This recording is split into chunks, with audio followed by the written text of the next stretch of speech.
Добро утро. Покус неколку време ми текна да идем да видим што има на нови што за македонски интернет портали, Grid.me и многу години нема отидено. И сакам да видим што има у технологија и наука. И едно нешто ми фати око, што мислам дека може да е и опасно. Вика, дали семките од кајсија може да ве спасат од рак? Не може. Приказната за витамин B17, чиј најголем извор се семките од кајсија, не е продавање лажна надеж и препорака за лекување. Одлуката за дозирање и превентивно конзумирање семките може да донесе секој по консултација со лекар, што мислим дека нема врска. Одлуката за дозирање и превентивно конзумирање на семките може да ја донесе секој по консултација со лекар. Значи ово на почеток што го кажува е у суштина за да не може некој да ги тужи. Ова не е продавање лажна надеж и препорака за лекување, значи не е препорака за лекување. А според угледни светски лекарски имиња, ајде угледни, кои угледни?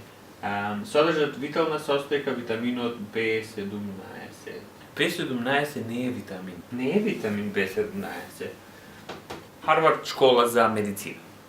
Листа на витамини. Ретиноиди и каротин, витамин А, тиамин или витамин B1, рибофлавин, витамин B2, ниацин, витамин B3, пантотенска киселина, витамин B5, пиридоксин, витамин B6, кобаламин, витамин B12, биотин, витамин С, холин, калциферол, витамин D, токоферол, витамин Е, фолна киселина, витамин B9 и витамин К. Нема витамин B17. Значи супстанца која ние не можеме да ја направиме и мора да ја земеме од надвор, која е неопходна за да функционираме кој што треба здраво и право, се вика витамин. А да кажеш дека нешто е витамин што не е, да кажеш дека нешто е неопходно за да живиш кој што треба, а не е мајмунлук. Се вратимо ми назад сега, ајде, што вика овде?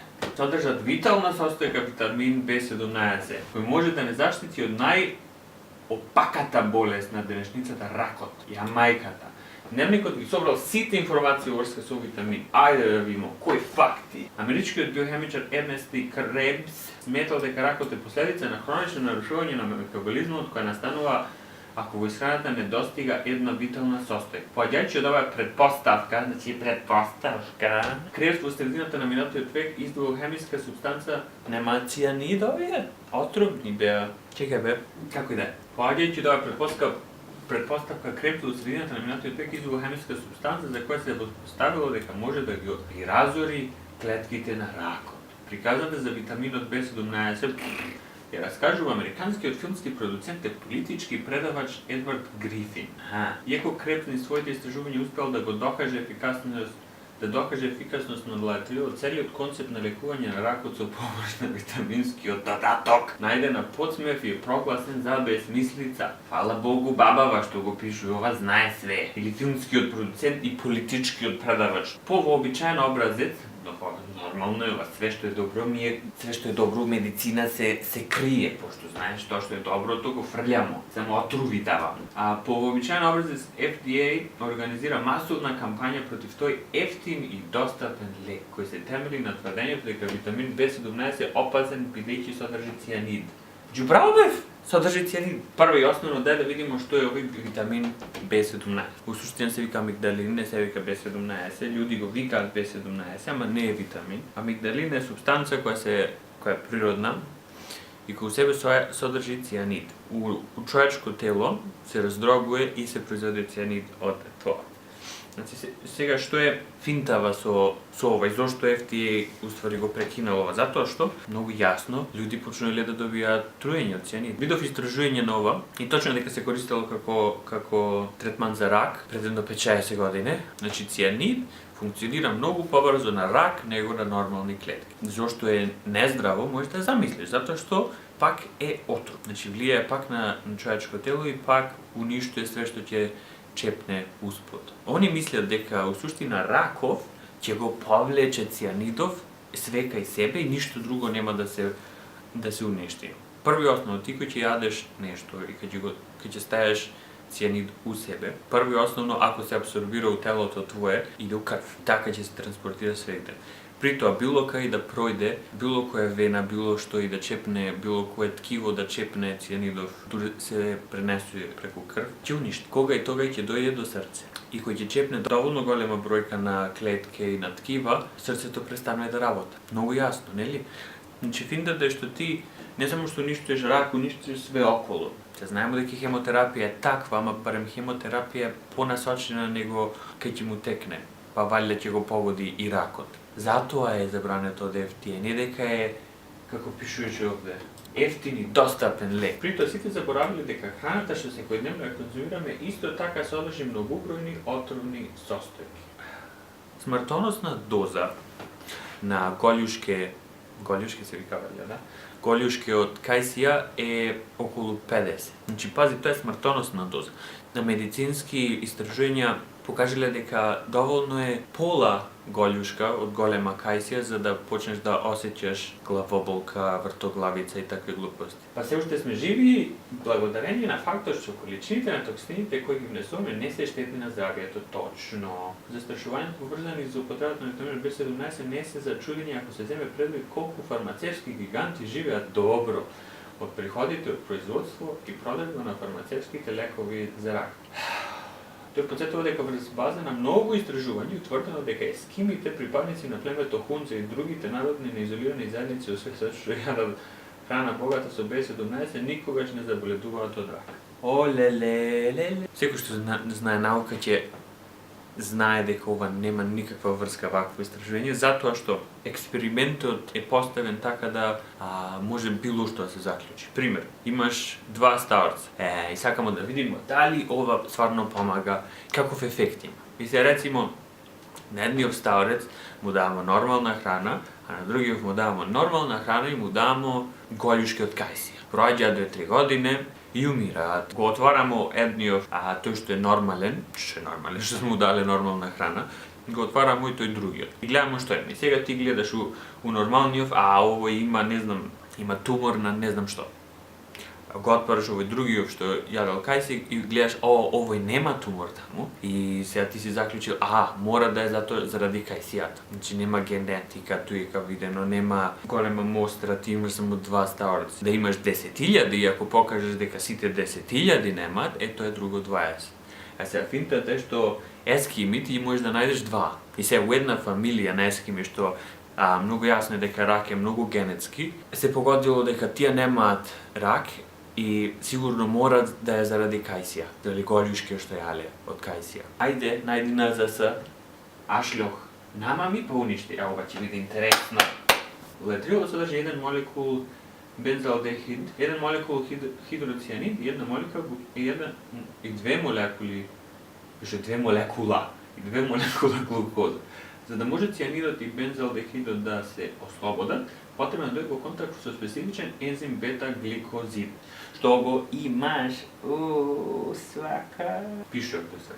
Овој ензим е присутен секаде во човечкото тело, на највеќе го има во клетките на ракот. Витаминот B17 е исклучително смртоносен за клетките на рак, а за другите клетки воопшто не е токсичен.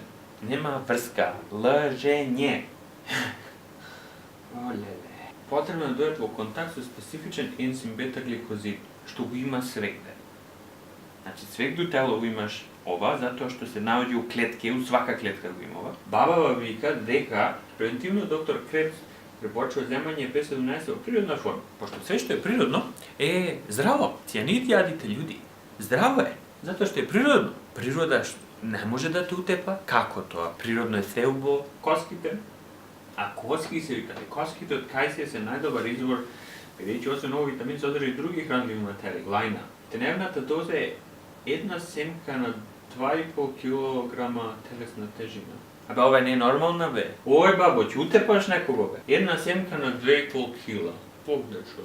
Ја имам, колку имам, 75 кила. Значи, она ми вика, јаде 30 семки ваква на ден, а смртоносна доза е 50. Бе, ти не си нормална, бе, бабо. Фала Богу што ке нас нема толку пари, па да купиш, да јадеш 30 кајсија дневно. За превенција се препорачува конзумација на 5 семки дневно. Кој препорачува? Дај ми линк, дај ми истражување, дај ми нешто. Бабо. Интернетот изобилува со многу блогови на кои се нудат различни дози и препоруки. Митре кажал јади 5 семке, Танко кажал јади 25, Петранка кажала јади полаце. И сите се управ. На веб страниците посветени на алтернативна медицина, значи прво вика медицина е ова многу наука има ова, значи наукава е толку јака, а овде се вика алтернативна медицина. Голем дел од нив се опишани во повеќе од 30 објавени труда со подпис на угледни лекари. Ајде да видим как се тие 30 објавени труда. Нема. Терапијата со леток се спроведува во Мексико во Oasis of Hope Hospital. Под водство на доктор Неквеси. Тој освен лечил во лекувањето на болни од рак користи рскавица од Ајкула. Терапијата со витамин B7 била оспорувана. Многу јасно. А овој алтернативен лек бил прикажан како отровен и опасен. Пак многу јасно. Сите истражувања што се вршени на летрил се насочени да докажат дека тој е отровен. Да земем пиштол и наместо да истражувам со каква сила испукува метак, колку далеку може да испука метак, да истражим како да мутим јајца со пиштолов, Значи, најпознатата американска болница Институт за рак ти вика ова, болницата ги фалсификува нивните извештаја. А Ралф Моос, заложен за носите се морал да ги презентира лага. Моос тоа го одбил и добил отказ. Доктор Милан, што вика, ајде докторе! Доктор Милан Ристевски, радијационен онколог, директор на клиника за радиотерапија и онкологија. Па валјда он знае мајку му стара. Витаминот B17 не е лекува рак. Не постои ниту една референтна страница на која има препорака витаминот B17 да се употребува за лекување рак. Фала докторе, фала. Ама ајде да не го слушамо докторов, да слушамо баба. Баба знае поќе. На баба има кажано баба е, то од еским има донесено знаење, тајно знаење. Бабин лек е бе владежу што има врска. Сите знаеме дека е бабин лек и дека не е нешто повато. Поеќето бабини лекови имаат некоја научна основа. Некои работи се опасни. Ти да пикаш цианид у себе, затоа што некој необразован човек без медицинско образование да ти кажува да ставаш од себе е глупост. Ова е отров.